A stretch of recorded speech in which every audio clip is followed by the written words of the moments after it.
और इस बीच एक बड़ी खबर आपको दे दे, उत्तराखंड बोर्ड परीक्षा का रिजल्ट जारी हो गया है। 10वीं 12वीं के नतीजे घोषित हो गए हैं। छात्राओं को भी और उनके शिक्षकों को भी, उनके अभिभावकों को भी बहुत बहुत बधाई देती हूँ। रामनगर बोर्ड जो हमारा उत्तराखंड का बोर्ड है, अपने आप में एक मानक रखता है और उस मानक के अनुसार अगर मैं देखती हूँ तो हमारा बहुत अच्छा परीक्षा फल है। इसमें जो बच्चे प्रथम स्थान पर आए हैं, अक्षत गोपाल हैं, MP Hindu inter college Ramnagar Nainital से। इन्होंने 98% अंक प्राप्त कर सर्वोच्च स्थान प्राप्त किया है हाई स्कूल में।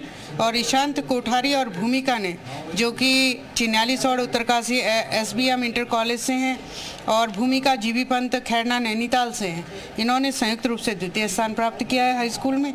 और हाई स्कूल में तृतीय स्थान प्राप्त किया है योगेश जोशी, जो कि मंडल सेरा बागेश्वर बीएम इंटर कॉलेज के विद्यार्थी हैं और 97.80% इन्होंने प्राप्त किया है। इंटर में अगर हम देखें तो प्रथम स्थान पर 2 छात्राओं ने स्थान प्राप्त किया है और वो हैं गीतिका पंत एसबीएम इंटर कॉलेज बागेश्वर से और सुशीला मेहंदी रत्ता जो भंजूराम हमारे इंटर कॉलेज भूरा रानी उधम सिंह नगर से हैं। इन्होंने 98% अंक प्राप्त कर संयुक्त रूप से सर्वोच्च स्थान प्राप्त किया है। आर्यन ने द्वितीय स्थान प्राप्त किया है, जो सरस्वती विद्या मंदिर इंटर कॉलेज आवास विकास ऋषिकेश के विद्यार्थी हैं। इनका है 97% और इंटरमीडिएट में जो तृतीय स्थान जिनका रहा है ये है वंशिका, सरस्वती विद्या मंदिर इंटर कॉलेज मायापुर हरिद्वार। तो इन्होंने 97% अंक प्राप्त करके तृतीय स्थान प्राप्त किया है।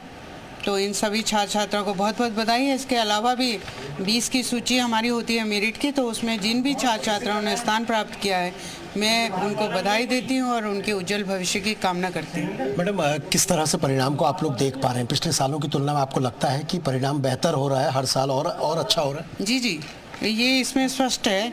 ये 1.88% अधिक रहा है इंटरमीडिएट का और हाई स्कूल का रहा है 1.33%। तो परसेंट अगर कम धीरे से बढ़ता है तो उसको आप जेन्युइन मान सकते हैं। अगर एकदम से जंप करता है तो इसका मतलब कुछ ना कुछ कारक हैं जो ये दर्शाते हैं कि इसमें कहीं कुछ गड़बड़ी है। तो ये जो धीमा जो बढ़ोतरी है, ये बेहतर है शिक्षा के लिए। मैडम, एक दौर वो था जो जब स्टेट बोर्ड के बच्चे टेक्नोलॉजी से थोड़ा दूर माने जाते थे। अब आपको लगता है कि डिजिटल एजुकेशन भी आपके बच्चे बेहतर ले रहे हैं? क्योंकि पहाड़ के भले ही बच्चे सीमित संसाधनों में, लेकिन उनके परिणाम बहुत अच्छे हैं।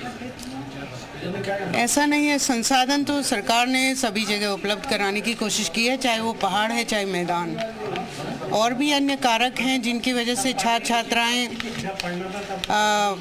अगर वो जो स्थान पाना चाहते थे वो नहीं पा पाए या बेहतर रिजल्ट नहीं होंगे, तो उसका कारण, उसके बहुत सारे कारण हैं। शिक्षा में जो लर्निंग प्रोसेस होती है और जो पठन पाठन की प्रक्रिया होती है, उसमें एक ही कारक नहीं होता है, बहुत सारे कारक हैं। और उन सारे जो हमारे कारक हैं, अगर उनको देखें तो उस हिसाब से हमारी शिक्षा में बेहतर परिणाम है। सरकार जो है प्रत्येक बच्चे को शिक्षा देने का काम कर रही है, कल्याणकारी राज्य की संकल्पना पर।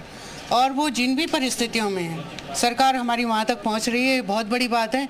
प्रत्येक बच्चा शिक्षा पा रहा है, वहाँ पर उन कम संसाधनों में भी वो बेहतर कर रहा है, तो ये तो हमारे लिए बहुत ही खुशी की बात है। तो मैडम, एक आखिरी सवाल मेरा है कि 10वीं और 12वीं और overall Bageshwar district first number पे आया है, और जनपदों में ऐसा क्या नहीं हो रहा है जो बागेश्वर में हो रहा है? इसका भी आप लोग समीक्षा करेंगे या टीचर्स ज़्यादा मेहनत कर रहे हैं? वहाँ पर क्या ऐसी चीज़ें हैं कि बच्चों ने इतना अच्छा? जी, वहाँ पर जो देखने में आया है कि शिक्षक जो है वो समर्पित भाव से काम कर रहे हैं। जिन विद्यालयों में समर्पित भाव से काम हो रहा है वहाँ पर बेहतर रिजल्ट हैं, मतलब निश्चित तौर से वहाँ पर निकलने बेहतर रिजल्ट। और दूसरा मुझे लगता है वहाँ पर जो मेरी स्टडी है, तो वहाँ पर टीचर्स का कुछ ग्रुप है जो आपस में भी चर्चा करके अपनी पेडागोजी को बेहतर बनाते हैं और अपने बच्चों के साथ कैसे डील करना है, उनको प्रतियोगिता परीक्षाओं के लिए या अन्य परीक्षाओं के लिए तैयार करते हैं। तो दूसरी तरह से, जैसा कि एनईपी का मैंडेट है, दूसरी तरह से बच्चों की रीजनिंग को तैयार करके, उनकी क्रिएटिविटी को, उनका जो है चिंतन जो उसको उभार करके, इस तरह से वो उनको बच्चों को तैयार करते हैं, तो बेहतर परिणाम आने स्वाभाविक है। Thank you. उत्तराखंड में 10वीं और 12वीं का परीक्षा परिणाम बेहतर रहा है। शिक्षा निदेशक ने कहा है कि पिछले सालों की तुलना में रिजल्ट और बेहतर हो रहा है और ये भी समीक्षा की जाएगी कि पहाड़ में बच्चे बेहतर परिणाम ला रहे हैं, लेकिन मैदानी क्षेत्रों में अभी भी मेहनत की जरूरत है। कैमरा पर्सन संदीप बडोला के साथ सुरेंद्र रसीला, जी मीडिया, देहरादून। तो उत्तराखंड बोर्ड ने 10वीं 12वीं के नतीजे घोषित कर दिए हैं और 10वीं में 92.10% छात्र छात्राएं पास हुई हैं। 10वीं में 88% छात्र हुए हैं पास और 10वीं में 96% छात्राएं हुई हैं पास। अक्षत गोपाल ने टॉप किया है। एमपी हिंदू इंटर कॉलेज के छात्र हैं अक्षत ने 98.20% नंबर हासिल किए हैं। निशांत कोठारी भूमिका दूसरे नंबर पर रहे। उत्तरकाशी के ईशांत कोठारी दूसरे नंबर पर रहे हैं। नैनीताल की भूमिका भी दूसरे नंबर पर। 10वीं में योगेश जोशी तीसरे नंबर पर रहे हैं। बागेश्वर के रहने वाले हैं योगेश जोशी और 12वीं में गीतिका पंत सुशीला ने टॉप किया है। गीतिका पंत सुशीला ने 98% नंबर हासिल किए हैं। 12वीं में 85.11% छात्र छात्राएं पास हुई हैं और 81.93% छात्र हुए हैं पास। 12वीं में 88.09% लड़कियां पास हुई हैं। तो उत्तराखंड बोर्ड परीक्षा का रिजल्ट आउट हो गया है। 10वीं 12वीं के रिजल्ट जारी हो गए हैं। अगर आप भी रिजल्ट देखना चाहते हैं तो जो आधिकारिक वेबसाइट है बोर्ड की, उस पर जाकर आप रिजल्ट देख सकते हैं।